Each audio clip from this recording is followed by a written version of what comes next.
Kembali di Anju Sore, pemirsa, sejumlah anak mengalami sesak nafas hingga jatuh pingsan dan harus dilarikan ke rumah sakit. Selain itu, puluhan anak lainnya ada yang terpisah dari orang tua mereka. Hal itu lantaran membludaknya warga yang ikut meramaikan acara Jalan Sehat di lapangan Bupati Lombok Barat, Nusa Tenggara Barat.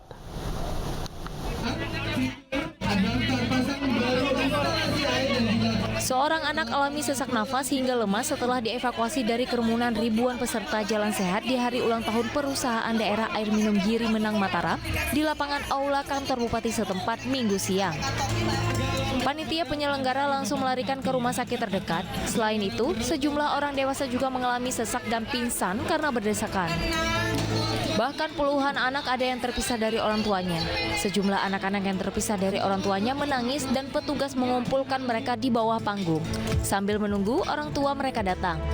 Namun hingga acara usai tidak ada satupun anak-anak tersebut dijemput orang tuanya, sehingga petugas membawanya ke kantor bupati untuk didata dan diantarkan pulang. Itu panitia langsung mendapatkan televisi dan kita lanjut lagi Pak untuk konser belanja. Dan alhamdulillah tadi dapat terbantu dengan ada tim 5 tim kesehatan 5 tim dan itu nanti Rp900.000. Ke depan seperti apa evaluasinya Pak? Nanti mungkin ke depan kita tambah air untuk semprot mungkin. Banyaknya peserta tidak sebanding dengan petugas dan panitia yang bertugas sehingga banyak insiden peserta yang jatuh pingsan dan sesak nafas hingga membuat ambulan hilir mudik mengangkut para korban yang pingsan. Dari Lombok Barat, Nusa Tenggara Barat, Muzakir Ainus melaporkan. Pemirsa, seorang pria di Pati, Jawa Tengah ditetapkan sebagai pembunuh istrinya setelah mendapatkan penganiayaan berat pasca melahirkan anak ketiga. Ironisnya, kematian korban baru diketahui setelah 2 hari meninggal dunia di rumahnya dengan kondisi memeluk anak bungsunya serta 2 anaknya yang masih balita memeluk ibunya.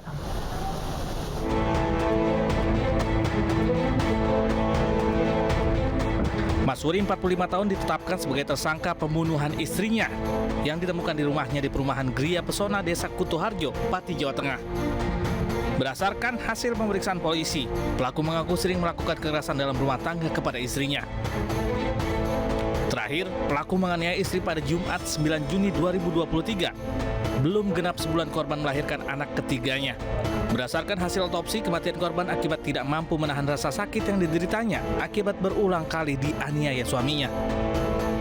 Kepada polisi, pelaku mengaku perbuatan kasarnya dipicu rasa cemburu karena tidak boleh melihat ponsel korban hingga pelaku curiga korban berselingkuh. Kita lakukan pemeriksaan intensif terhadap pasangan korban, ya, inisial M, dan di situ M memang menjelaskan bahwa dia melakukan pemukulan terhadap pasangan atau korban ini. Berarti KDRT?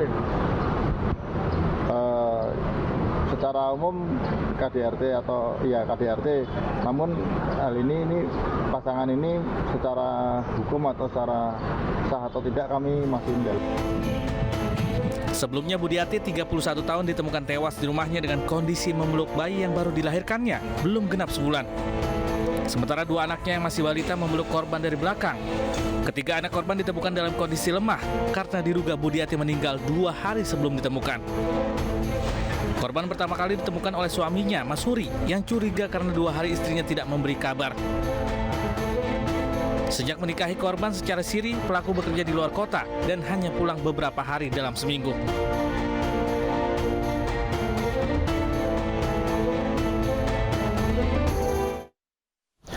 Untuk membahas selengkapnya sudah bergabung bersama kami Kasat Reskrim Polresta Pati, Kompol Ongkoseno Grandiarso Sukahar. Selamat sore Pak Seno. Ya, selamat sore Mas. Pak, bisa dijelaskan Pak bagaimana kronologi penemuan jenazah almarhum dan seperti apa kondisi ketiga anaknya saat ditemukan Pak?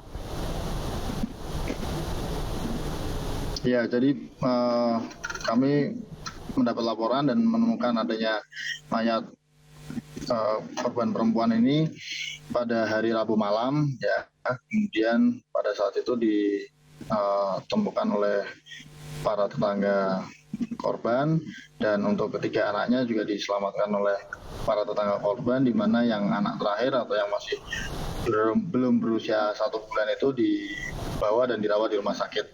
Dan untuk kedua anaknya yang balita itu pada saat kejadian itu kemudian langsung dievakuasi dan dirawat oleh tetangga-tetangganya.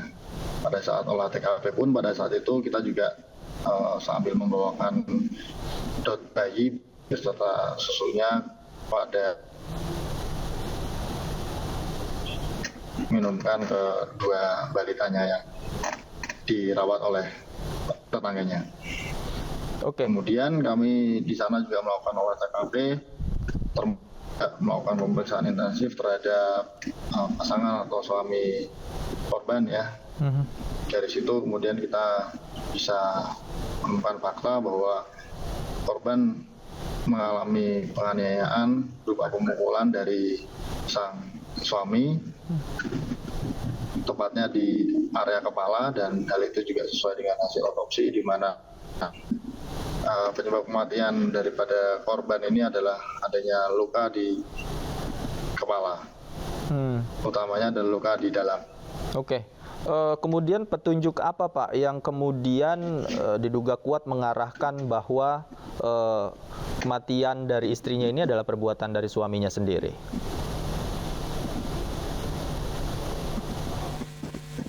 Ya, dari otopsi dan juga pemeriksaan saksi-saksi, termasuk juga pemeriksaan kepada si pelaku itu sendiri. Oke, kalau untuk anaknya Pak, apakah saat ditemukan juga ada indikasi penganiayaan?